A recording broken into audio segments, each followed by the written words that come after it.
हिंदी 1-1 पे एक बार फिर से आपका स्वागत है। मेरा नाम है ज्योति प्रकाश और आप देख रहे हैं एडवांस्ड इंग्लिश स्ट्रक्चर नंबर 294। देखिए, एज लॉन्ग एज जब आप ये कहते हैं तो आपका क्या मतलब होता है और साथ में देखेंगे कुछ एग्जाम्पल्स भी।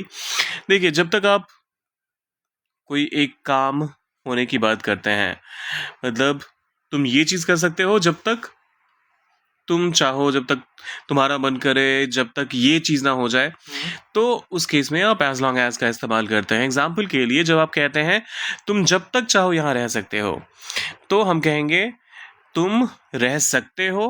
कैन का इस्तेमाल करना पड़ेगा। Stay here you can stay here, as long you can stay here as you like. as long as you like, as long as you like. Simple. You can stay here as long as you like. You can stay here as long as you like. अच्छा, यहाँ पर for भी चाहें तो आप कर सकते हैं। You can stay here for as long as you like. You can stay here for as long as you like. For यहाँ पर मैंडेटरी नहीं है, इसके बगैर भी सेंटेंस क्लियर सेंस दे रहा है। दूसरा एग्जाम्पल कहता है जब तक तुम सच्चे हो मुझे कोई डर नहीं।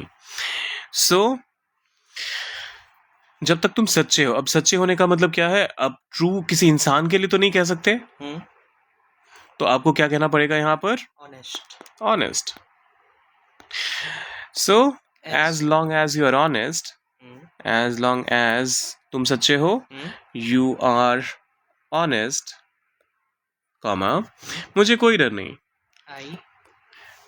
I have no fear.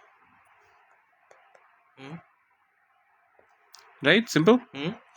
As long as you are honest, I have no fear. As long as you are honest, I have no fear.